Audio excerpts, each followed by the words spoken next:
So our first panel was union and district leaders, and you heard them talk about how to really think through what it means at the classroom level and build up, which is very different in terms of culture of our profession. And, you know, some of that is because we are a disproportionately female profession, and we can go into riff on all of that.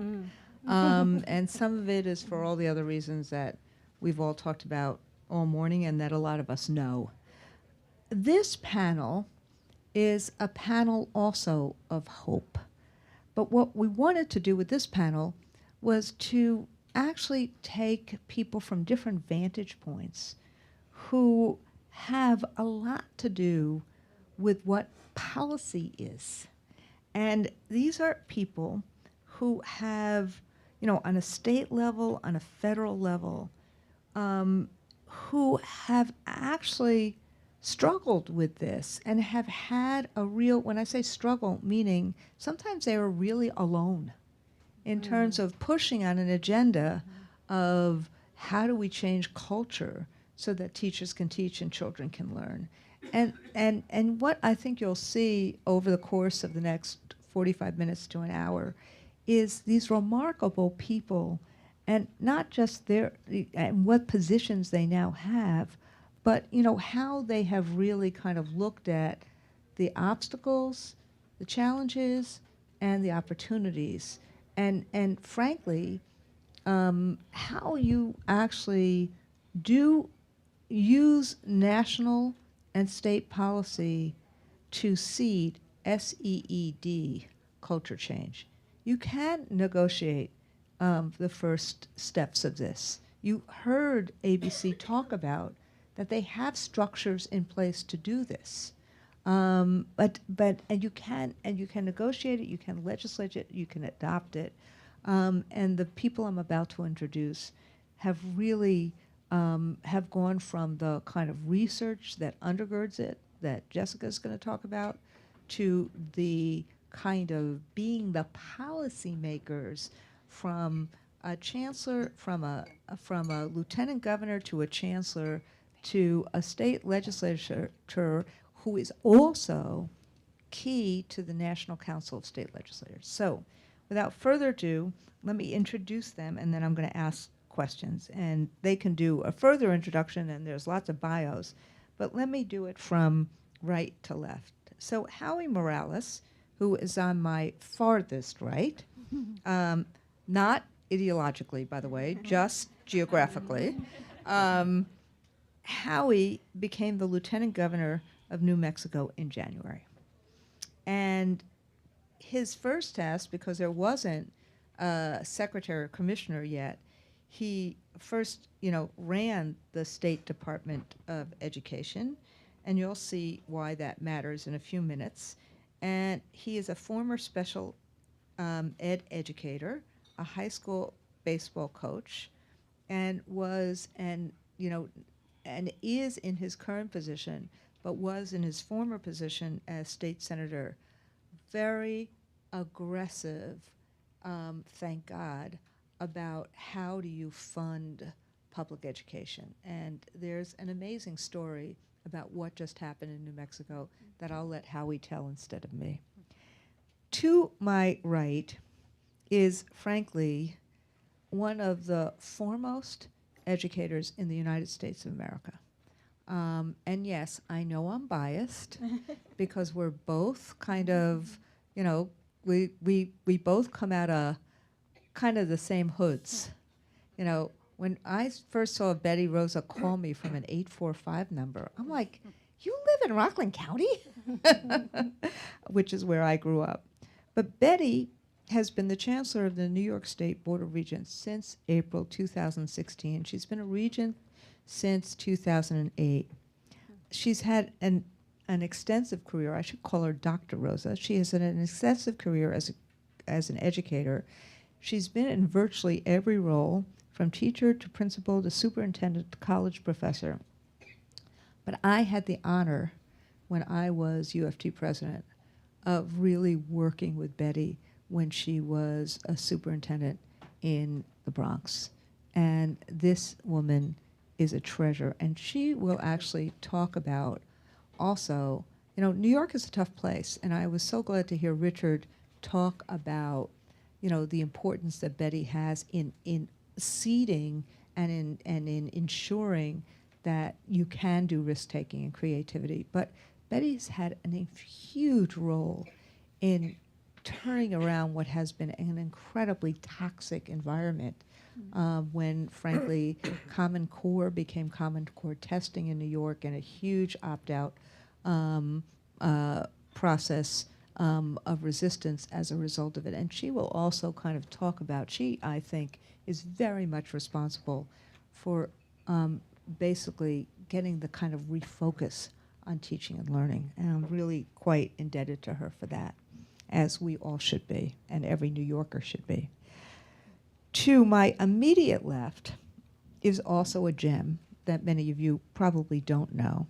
Joyce Elliott, who is also an AFT member, has been an Arkansas state senator since 2009, right? Mm-hmm. And was a state representative before that. Senator Elliott, I love saying that, Senator Elliott retired from teaching after more than 30 years. And look, Joyce is in a red state, but Joyce has also figured out, and she is the co-chair of the National Council of State Legislatures Committee on School Improvement. She's also figured out how to bring together in a bipartisan way people to actually look at many of these issues and work through many of these issues, and brings that classroom experience into that and actually brings that value of collaboration into that. And she hopefully will talk a little bit about that. And then to my far left is Jessica Cardichon. Did I say it right? Cardichon, yeah. Say it again. Cardichon? Cardichon. And Jessica is the Director of Federal Policy for the Learning Policy Institute, which is the institute that Linda Darling-Hammond has run and has really helped put this whole notion of teacher shortages out there. Linda's research, for those of you who don't know, has been one of the big seeds of hope we've had for years. And so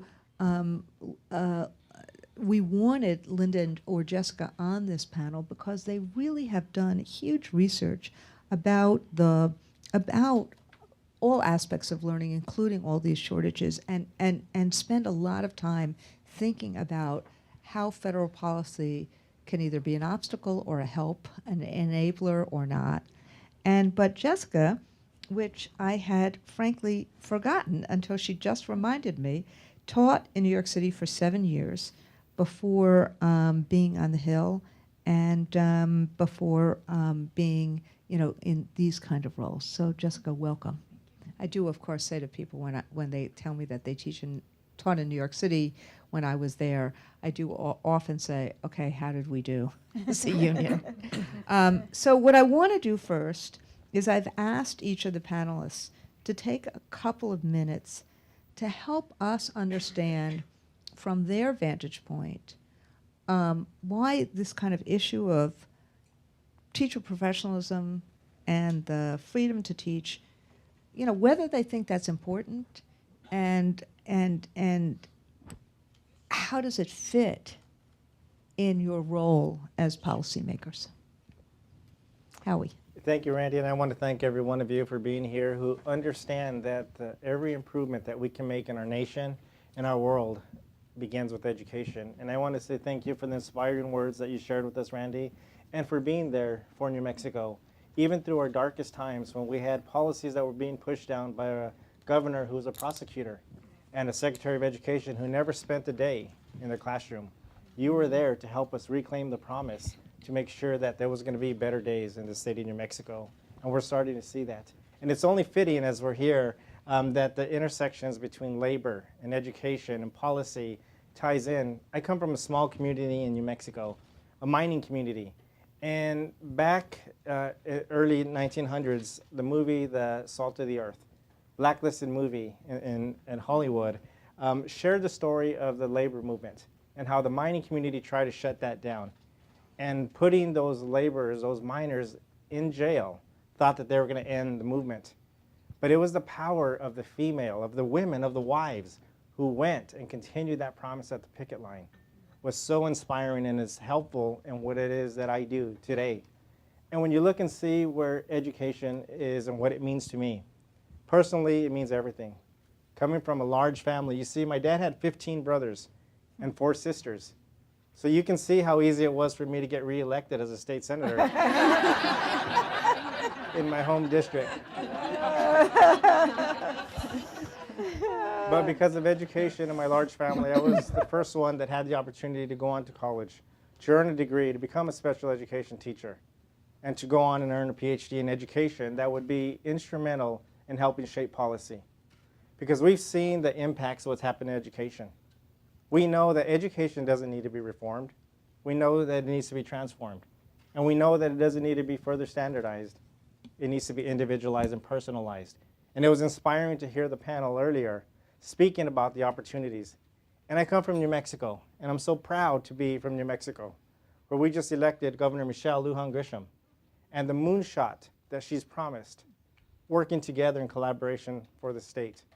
And it's inspiring, and I'm so proud to be from the state, even though we're 50th currently in student achievement because of the policies that were pushed down. I also come here in hope with the opportunities that we have and the potential that we have for every one of our students to be an example for the rest of the nation, that it's not where you're at, but where you're going. And it's not what has happened to us, but what we choose and how we choose to react to that. And we're reacting to that with collaboration, opportunities for cooperation and communication. And I look forward to sharing more of the story as we proceed in this panel.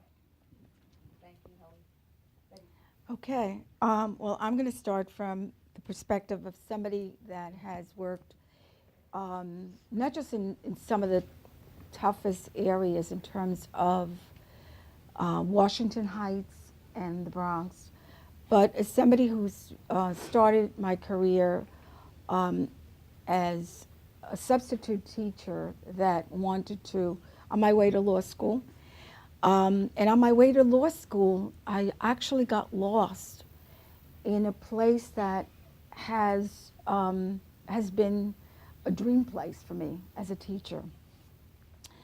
And I found at that time junior guidance, which were the precursors to special education, social emotional students. And what I found with a group of students that was so brilliant that they could tell you, and honest, and brutally honest in telling you that they wanted they had a different way of seeing the world and a different way of learning. And so they taught me so much about being not only Betty from the Bronx, but being Betty, the person that knew how to push back and knew how to be tough and knew how to do also from the soft side. You know, when they trust you, when they love you, they trust you and they love you. So my special education students taught me so much, and that experience, like you in special education, was an amazing magical experience. I was blessed to also have been a student that I was born in New York, but for the first 10 years of my life, I was in Puerto Rico. And so I came to the mainland with what some people would see as a deficit. I see it as an enrichment, which was the idea of another language. And so having to acquire and go through learning the acquisition of another language was very painful, and the scars have stayed with me all these years and remind me of what it takes and how challenging it is for students to perform and acquire language at the same time, and how ridiculous we are in some of these rules that we have, some of these policies, not only about special education students, but also students with different needs, particularly around language and language acquisition. So those two particular issues really strengthen my sense of advocacy as a teacher, advocacy, as a principal, superintendent, and so forth. The one thing I will say is that I was really truly blessed by being part of both the Harvard Principal Center and the Urban Superintendents, because there I met some amazing superintendents that really helped me think about policy and think about that work differently in terms of circling back to, you know, what we call the most important unit, the classroom. And so I'm here today, and I know the theme we heard from the other panel was about the whole idea of professionalism, but I also think about, and I heard a lot about in Randy's speech about autonomy. Unfortunately, we have been spending so much time on what I call automated teaching, and what I call the technical, and we've been working too hard at getting teachers to be technicians and automated, rather than creating opportunities for teachers to really be creative individuals that not only teach with what I call the mind, but also the heart and the soul. And so bringing all of that, the composite of that work into all of our work is essential. And I just want to, talking about special ed, I was a principal, a high school principal of young women who were coming out of being incarcerated, transitioning from Rikers Island to my school in order to then make their way into either a career or returning into another high school, because many of them were not allowed to return to their former high school. And those young women taught me a lot also about how a lack of investment, as the chancellor said, a lack of investment really narrow their pathways and their opportunities to make other kinds of choices. And so I think all of us that are in this field know that many of the most amazing lessons come from our students and our very important work in our daily work in classrooms. Thank you. Joyce. Thank you, Randy. When I became a teacher, I was probably luckier than most people in the world, because I always knew what I wanted to do. I knew I wanted to be a teacher. Nobody had to convince me that was the thing to do. Or if I didn't do that, I had a backup. I was going to be a broadcaster, you know, and broadcast from a country where French was the major language, but to me that only meant Paris. That's all it meant. And truly, I prepared myself to do both those things when I was in college. And unlike what many people say, I had an amazing preparation to become a teacher. I entered the classroom as a scared first-year teacher, but I did not feel unprepared in ways that I thought I was not going to make it. I was just so damn sure I'm going to conquer this and I'm going to do this, because I had come through an experience in Arkansas. And by the way, that really is a state. Somebody asked me one time in an airport where I was from, and I said Arkansas, and the person actually said, "What state is that in?" And I said, "Conversation over," and moved on. But the thing to me to become a teacher that was so important, and the reason I feel so passionately about it being professionalized, because when I went to school in the South through the 9th grade, I was at a segregated schools, all black school. The next 3 years of my schooling, I was at an all-white school, and we were put there by something we call choice now, that is just a scam. But I did not have advocates at that school. I was made to know every day that I was not wanted at that school. And teachers cannot be advocates for kids if they are not professionalized. Because every time you step up to be an advocate for kids, you need to know that the people who are behind you, or the people who are going to have something to say about what you did, see you as a professional. I didn't necessarily have that in those words, but I just decided I'm a professional, and you can like it or not, this is what I'm doing. I was always ready to, if I'm doing something for kids as a professional and I know what's best here, just take my happy little butt down to the school board and fire me. I'd love to have that conversation in public. And I think that's how we have to be as teachers about who we are. We are the ones with professionals. If we don't act like it, then other people are not going to either. But on the concrete side, I was teaching when I ran for office because that was the other thing I wanted to do too, is be a politician. I don't go around saying I'm not a politician, so if you're not a politician, then you need to get out of the business. It's your responsibility to be a good one. So when I left the classroom, I walked straight from the classroom into the legislature. And I was able to because I was tenacious and because I said to the rest of the 99 folks I was serving with, I'm here, I know what I'm doing, so here's what I think we ought to do.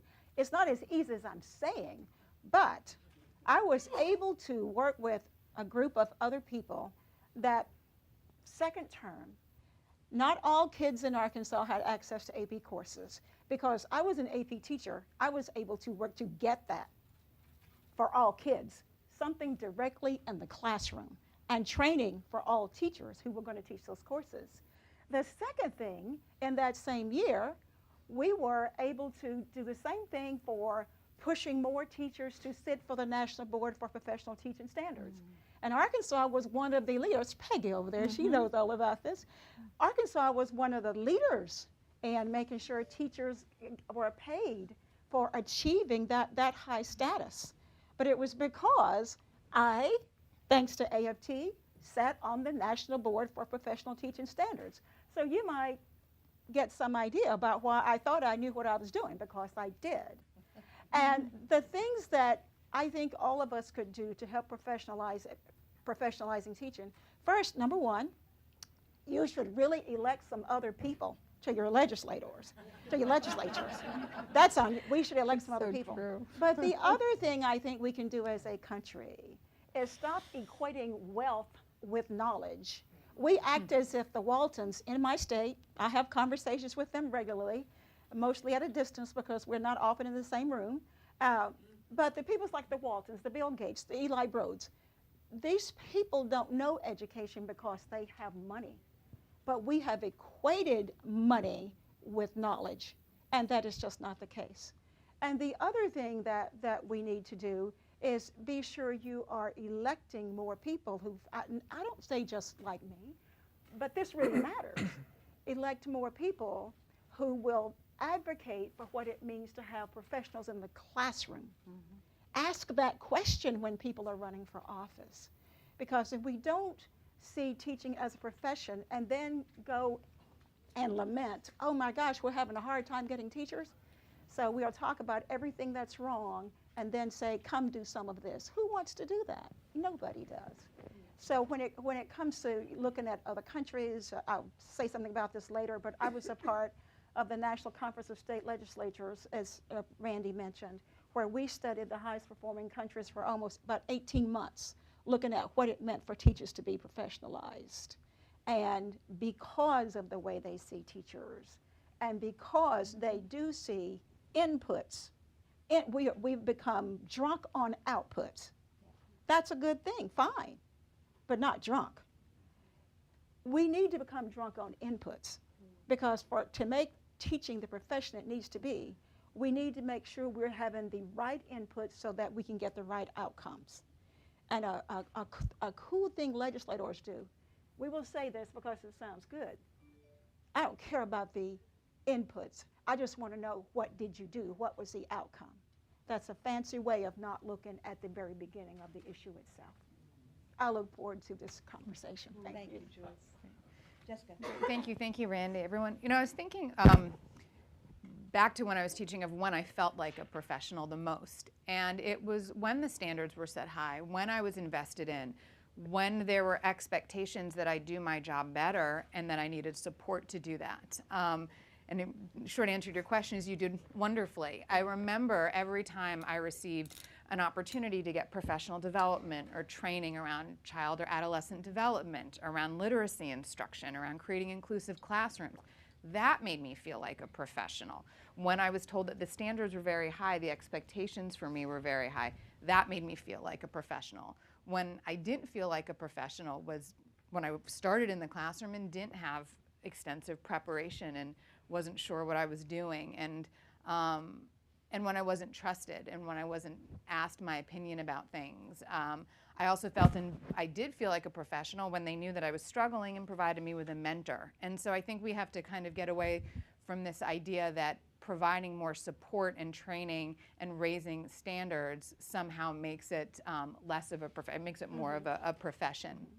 The Learning Policy Institute started because we felt that there were a number of decisions being made around policy that weren't informed by the research. That there were these conversations where people were put in two camps. You were either for assessments or anti-assessments, for high teaching standards, for not high teaching standards. And we really wanted to start with what the research says works as good practice. And we look, of course, at data and numbers, but a lot of our research is rounded out by case studies and spending time in schools and districts. A majority of our staff are former classroom teachers. We think that's where we learn from. That's what we feel like. It's not an either or, quantitative or qualitative. It's getting a real picture of what works. And the good thing is that we know what works. We've seen it work. The bad news is we're not making those investments in it. And I think we'll talk about this a bit later. Often, particularly at the federal level, we underinvest and we poorly design and then use that as a justification for not increasing investments or having a federal role in this. And I think that's where the federal government can be at its best, where we really support and leverage state efforts and give them the sufficient funding that we need to do that, but then also really look at the research, hear from practitioners about what works, and design those parameters around it. We've been having this conversation for 2 years about whether we should keep Title II professional development funding or not. The conversation should be, why are we not investing more in it and targeting it in the ways that we know work? And so we're hoping that research is used more to inform policy, and by research we also mean hearing from practitioners, and that's what LPI was established to do, so we're really honored to be here. Thank you, Jessica. And I want to just say, Joyce recognized Peggy Brookins. Peggy, just stand up for a second. Who is now the head and has been the head of the National Board for Teaching Professionalism and has done a spectacular job. And Jessica just talked about Title II, which the original Johnson ESEA had several different titles. Title I was which I referred to earlier, I call it the muscle title. It's the one that ensures that a bunch of money goes to kids who are a certain level under poverty, because there's a lot of poverty that is above that level, and it's about $19 billion a year. Title II is the title that actually is supposed to be class size reduction, professional development, and that's the title that in the last 3 years, or 2 years, or 3 years, I don't even remember how many she's done yet, that Betsy DeVos has always tried to zero out, as opposed to what the countries in the world do, and that's what which they invest, and she's tried to zero it out. And so I'm going to borrow what Michael did earlier in terms of let's not talk about code. Frankly, my partner, Rabbi Chaim Kleinbaum, who's here right now, often says to me, stop talking in code. So I'm trying to not talk in code. Listen to what Sharon tells me to do. Just say it. So I want to actually change up the order, and because Michael earlier talked about trust, collaboration, and voice, and you heard that kind of operationalized in a lot of what people were saying, and there's been basically battles that I know, frankly, Betty, Howie, and Joyce have taken on that have required kind of the use of this. So I'm going to start with Betty. I don't always believe in the New York magazine cover. Remember the painting or the portrait or the photo where New York was the center of everything? But I probably still am a little New York centric, so I'm going to start with Betty.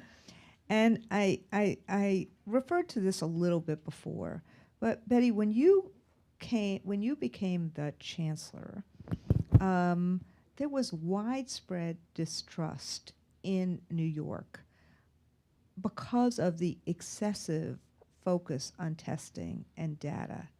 And because people felt and there was then, try to be very careful, big opt-out movement. There was there was lots of negativity up and down the line. I'm looking at Jolene as she probably remembers it as much as Michael and I do and others.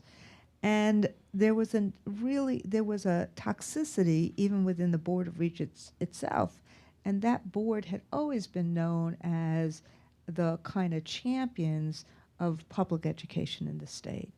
So, frankly, under your leadership, and we talked a bit about culture change and transformation, but under your leadership, there's been a real change in that environment. And I think we can learn lessons for how to kind of change to the freedom to teach from a lot of your leadership in these issues. So I'm bragging on you. Okay. Thank you. I have to say that I joined the board in 2008. And for those of you, most of you remember that was the race to the top moment in time. And I was not a big supporter of the race to the top because I never believed that those dollars were going to trickle down to the classroom and where those dollars needed to be. Obviously, the economy was in trouble, and so people were desperate and looking to acquire these funding. I think along with that, you then had to accept, for most of you remember, you had to kind of, in order to get the dollars, you had to become a test-based accountability, Common Core. There was a lot of distrust, who developed it, the teachers developed it, was it done in back rooms, or so it was a very difficult time, and I was one of the regents representing my judicial district in the Bronx. I also think that it was at a time when we had mayoral control, we had issues of checks and balances. New York City went through a major restructuring. I had to relearn that New York City, it was not New York City and then New York State, but rather that the two components had to come together in order to be successful. So even that kind of an intersection was a new learning opportunity for me, because as a former superintendent, I would think of the state and I would say, okay, just ignore them. They don't know what they're doing. It's okay. So to go back to that period of time, I learned many amazing lessons about the issue of trust, the issue of messaging, the issue of how do you get people to do what you want to do. Sometimes you create the kind of scenario that creates failure, and your storyline becomes the narrative. You create a new narrative. Is about oppression doesn't happen unless the oppressor can have the oppressee internalize it, right? So it was at a time when, for me, Paulo Freire's work was really right at the core of what was happening. Fast forward, privatization was also, kind of happening. But at the same time, parents there was an uprise, right? As many times when you have these kinds of situations. And I started to feel that it was a time to push back and say, you know what, many of these things may be fine, except people have not bought into it. They don't fully understand it. They're not at the table. They don't even have a chair to sit at the table. So for me, it was a time that I felt we were going in so many different directions, but at the core of it, it was privatization. That was really smack right in the center. And it was also that you had to say the public system was failing in order to go in a different direction. Because sometimes you have to victimize in order to then say, you've got to do something different. So we were in an amazing phase, and I was an outlier. And having worked in some of the situations I've worked in and some of the fields I've worked in with some of the students, I didn't, I knew I was an outlier, and it was okay to be the outlier at that moment in time. And then things started to shift. And as a matter of fact, I'll never forget, when I became chancellor, the first thing that happened was the opt-out parents were very supportive of my candidacy in terms of becoming chancellor. And so I became the opt-out, the queen of the opt-out movement.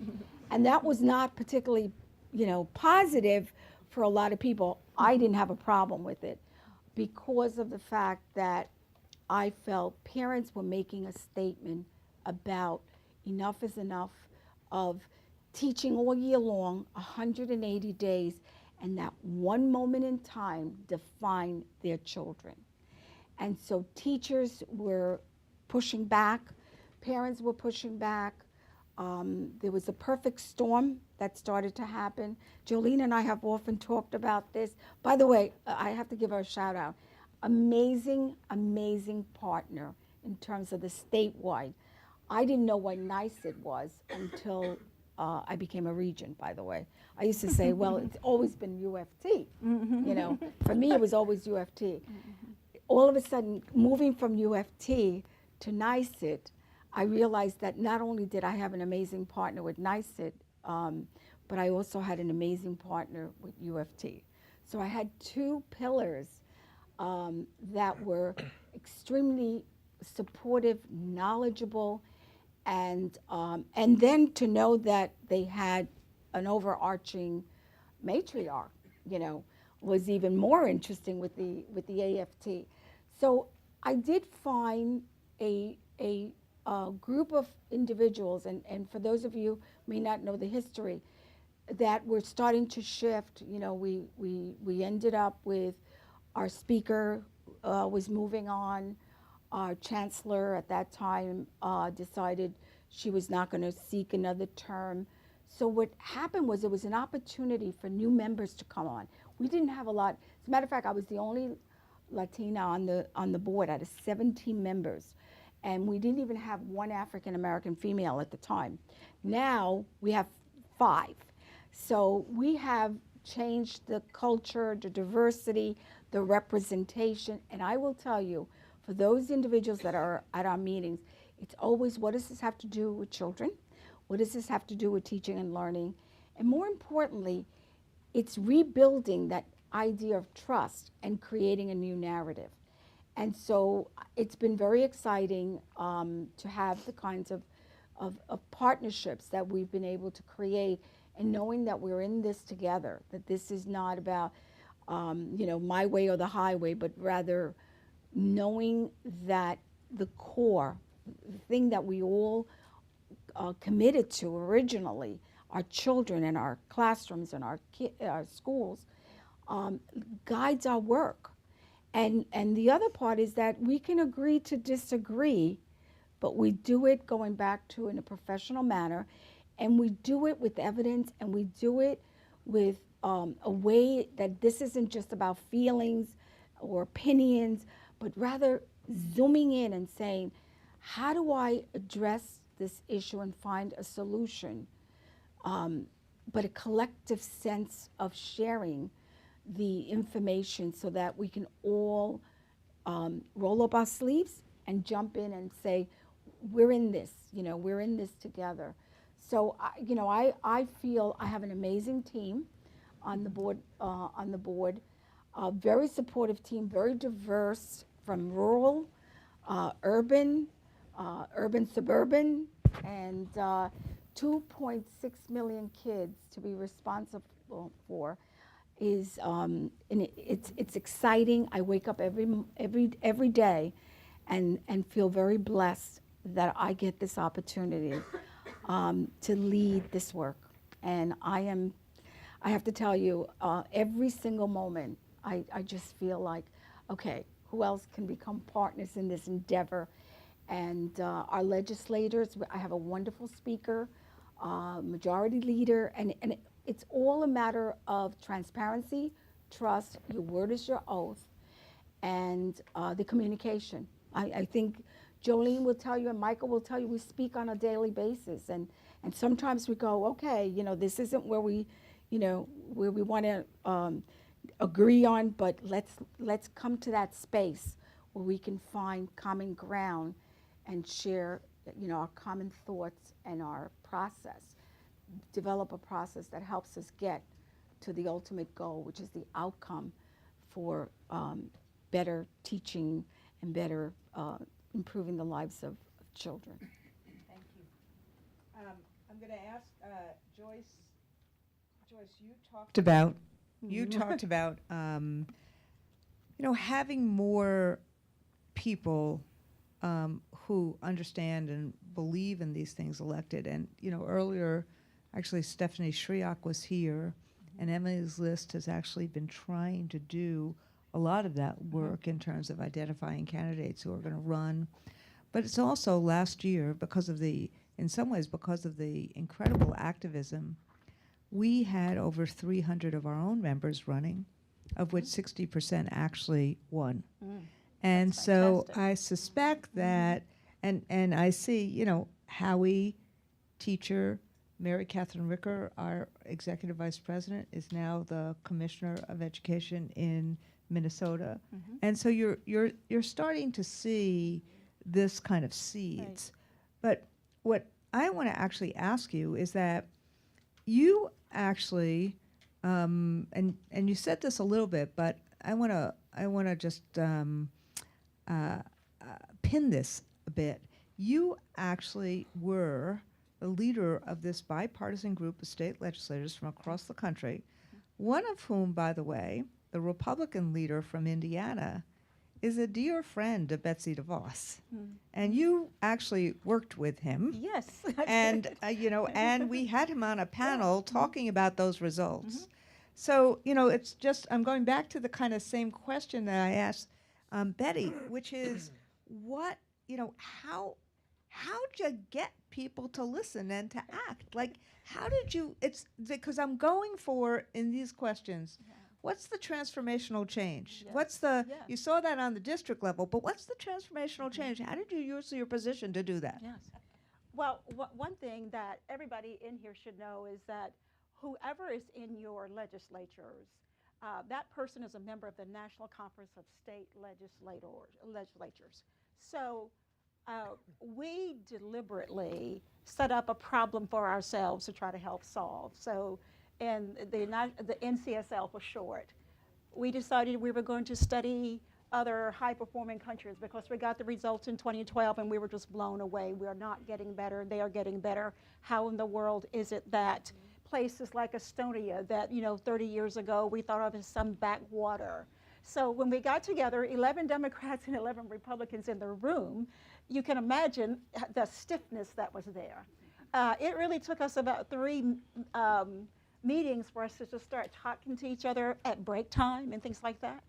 But one of the things that I don't know for good or bad reasons that I am particularly predisposed to know how to do, and that is to collaborate, to take that first step.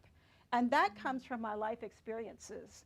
If we want to professionalize teaching and make sure kids have the teachers they need, I'm just going to say to you straight up, Rabbi, and not pretend about it. You'd better hire some black people to be teachers. You better hire some people who are Latino, Hispanic, and Native American, because it is the groups of people that have been marginalized in this country who have always had to figure out a way to navigate. I've always had to be the one to take the first step. Sometimes I hate it, but I know if I want to get the votes, or if I wanted those people to be serious, and having been a teacher, you know, I did this in the classroom all the time as well.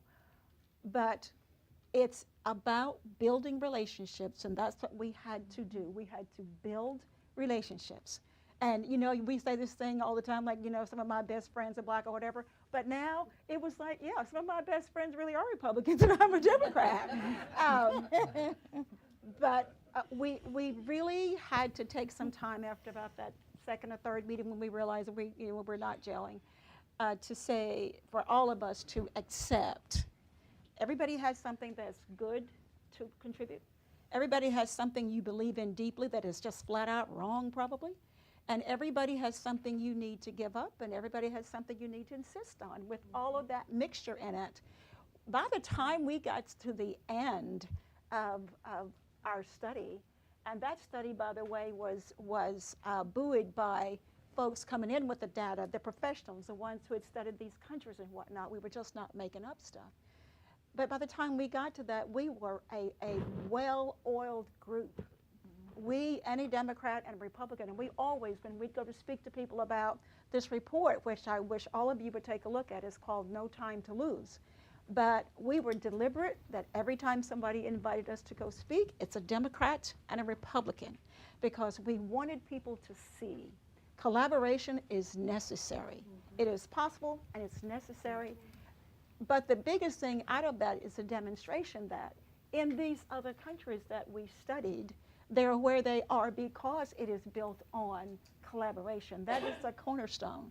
And if we're ever going to move our education to where it should be, we absolutely will have to collaborate. And my friends at home all laughed at me because they know when I first went to the legislature, we went to this fancy training, and it was some kind of figure out your leadership style I'd never done before. But it was very involved. It took, almost 3 hours to go through this process. And at the end, they tell you what your leadership style is. You have this list of things. And my friend sitting next to me just said out loud before we even got started, "Oh my God, Joyce got a 0 on compromise." And the worst part of it was I did have a 0 on compromise. I didn't understand why I did at the time, but as it went on, I wouldn't even tell this story if it didn't end well. But it did end well. But as it went on, as it turned out, I was the only person in the room who got a 9 out of 10 on collaboration. I wasn't really sure. I thought about that and I thought about that. Why was that? It's because I've had to do it all of my life. And even now in the legislature, when we became a very, very red state, I was not as bothered because whether they were Democrats or Republican, I still had the same issues. I still had to figure out a way to have my voice heard because people look at me, you're a woman, you're a black woman, you're a woman who, for some reason, you're odd because my hair has been this short for 30-something years. And so I always knew somebody has to take the burden and not sit back and keep saying, it's not fair.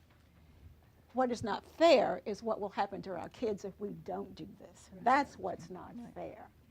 And because, of that background and that possibility, I never assume somebody gets elected I'm not going to work with. But a quick little thing I do, it's probably all of you, we have these little booklets that will tell us background stuff about people. I read every one of them and I study every single one of them the way I did my kids in my classroom, because I had to know my kids to teach them. I have to know the folks I work with to work with them in an effective way. And I even, we do something in Arkansas, which we probably shouldn't be doing, but we do it probably all over the South, even want to know what your religious background is. I found that to be a plus in the end, because I won't name them, but I can tell you right now, when I want something really positive to happen, I start with group, and that group by what I study their religions, see what they believe. And I can go to you and go, now, listen, you are a Methodist. I know the Methodists say do all you can while you can, blah, blah, blah.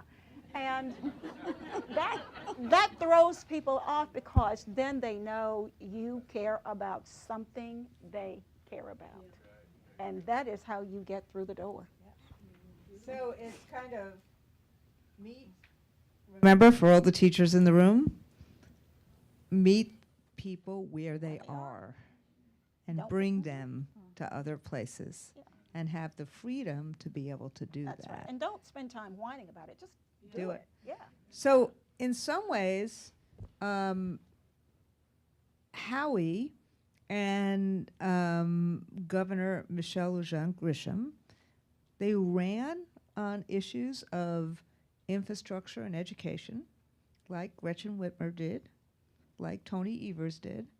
And Howie, actually, why don't you talk about what just happened in that moonshot? I mean, it's pretty, you know, it's pretty impressive, and given the, you know, that given what's happened in the rest of the country, I just think you should brag a little on this story. Again, this is about transformative change that each of the people on this panel, I'm going to ask Jessica a particular question too, and then I'm going to open it up to questions in the audience. But Howie, just talk about it for a bit. Absolutely. You know, it's often said that you never get a second chance to make a first impression, and boy, did we take our opportunity to make that first impression to ensure that people across the state of New Mexico knew that education was going to be the focus. And I think that it was a demonstration of collaboration. Many times with lieutenant governors and governors across the country, there's often an element of competition or different offices. Governor Michelle Lujan Grisham made a huge statement that was unprecedented when she asked me to go over to the public education department and to run that department to make sure that we got the message and the culture shift that we needed to get. And I always remembered the story my first year that I started teaching. I taught at an alternative school where students fell behind on credits. Maybe they had made some poor choices early on in their high school career. Maybe they had a child at a young age. And I never forgot that message that my lead teacher shared with me that first year. She says that society will say, you messed up your bed, now lay in it. But a truly loving, compassionate environment will say, you messed up your bed, here, let me help you make it up. And that's exactly the approach that we've taken in New Mexico, is to ensure that the message that we have with our public education department is that we're there to be a service department, a resource department. No longer are we going to be a department that is a police department looking to shut down schools, but rather be a resource to lift schools up. And when we see the opportunities that we've had in New Mexico, in just this first 60-day legislative session, it's been tremendous. And in many ways, bipartisan. And I'm proud of the efforts that we've seen. We had a landmark court case that the state of New Mexico lost just recently.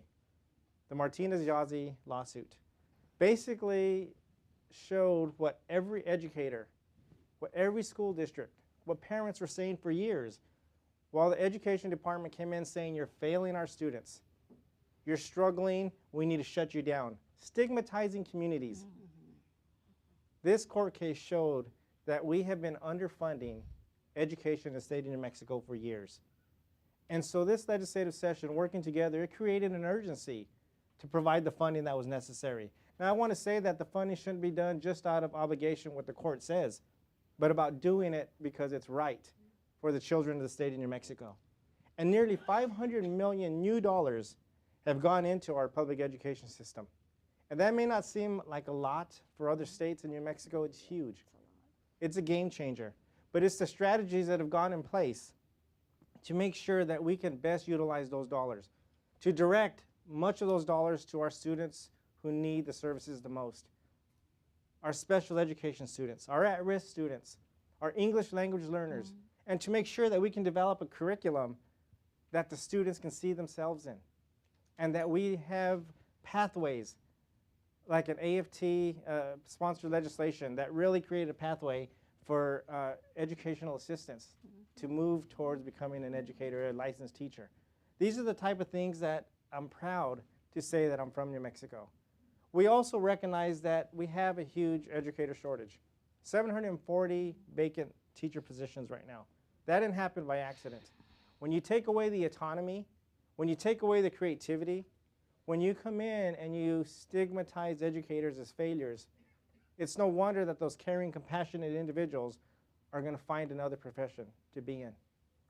Yet, what we see is the opportunities in New Mexico is recognizing that not only teachers, whether you're a bus driver, work in the cafeteria, a counselor, a school nurse, or a librarian, or anywhere else within the education community, you are an educator.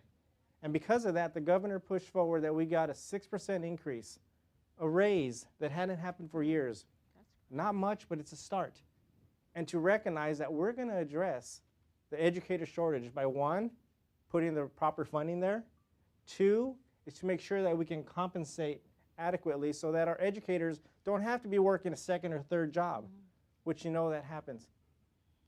And that we, most importantly, that we're going to have the message and the tone and the culture is that we respect educators, not just as a profession, not just as an art, but as a ministry who's changing the lives of children every day, and recognizing that we're not going to say poverty is an excuse, or we're not going to say that if we talk about adverse childhood experiences that it's defending the status quo. We're going to look those right in the eye, and we're going to make sure that we address it, and recognizing by giving that autonomy to our educators, doing what they do best, connecting with their students, that no longer are we going to chase the elusive student achievement or proficiencies that bounce all around, but we're going to realize that focusing on student engagement is going to be the reason when I come back, and I hope to have an opportunity to come back and share the pathway where we are in New Mexico. We're not where we want to be, but we're proud to see that we're moving in a direction to ensure that we're going to see the results that we know is going to be beneficial for generations to come. Thank you, Howie. And I just, before, I just want to open it up for a couple of questions if people have them. But before we do that, we've talked a lot about these other three people on the panel who have been in the middle of this kind of culture change. Jessica, the Learning Policy Institute is a kind of a huge support network for us and a research network for us in terms of getting data and facts and research out. How do you think that research can help inform this, and how do you think we should use it? So I think the first thing when we communicate our research is why we're doing it and why it matters. I think we talk about teacher shortages, but we always frame it with who are the students in the schools most impacted by that. It's students of color, students with disabilities, students from low-income families, rural students. And then the why it matters. I think we do research on the impact of this, and research shows it results in cut classes. So as states are thinking about implementing ESSA and creating college and career pathways, if you don't have prepared and licensed and skilled teachers, you can't offer AP or IB programs or STEM pathways. We have classrooms where teachers are not trained in working with students with disabilities or English learners, and they are with them all day, all week, all year. And so we want the research to not only talk about how to address the issue, but explain the impact of not making these investments in this piece of it. And so we've really tried to look at what works and then how to communicate that to policymakers, decision makers, practitioners in ways that are actionable. And I think particularly around the educator diversity piece, I think the research has been pretty clear that teachers of color not only improve outcomes for students of color, but for all students. We also know by the research that better prepared teachers stay longer. We know that one of the barriers to preparation is college affordability, particularly for teachers of color. And so research is really about unpacking why conditions exist. We look at the outcomes, but we really dig down on the inputs, and often we end up where we thought we would end up, and sometimes we don't. We've done a lot of work around teacher residencies and really what does it mean to be a high quality teacher residency. And that we don't want just more residencies. We want more high quality teacher residencies. We also look at places that are doing it well and the real investments around it. So at the federal level, we invest about $40 million in teacher preparation program across the country. That's completely insufficient. California just made a commitment to invest over $100 million, so more than double what the federal government is investing in residency programs. We know that college affordability is a real barrier into high quality preparation and entry into the profession.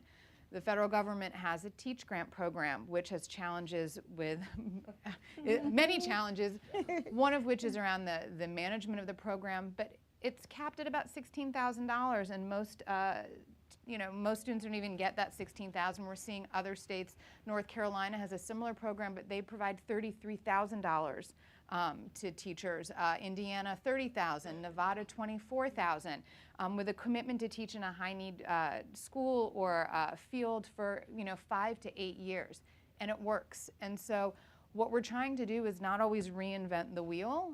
Sometimes it does need to be reinvented, but in other places show what is working and where there's federal levers and state levers, not only in ways to increase funds, but where you should target those resources as well. And we work very closely with states and districts as well. We can't always wait for the federal government to do these things.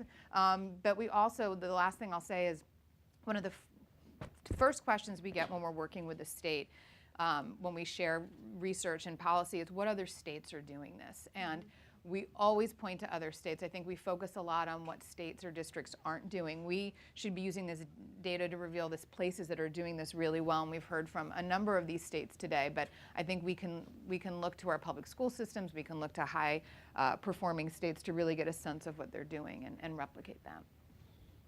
Thank you so much. So let me ask, before I conclude, any questions?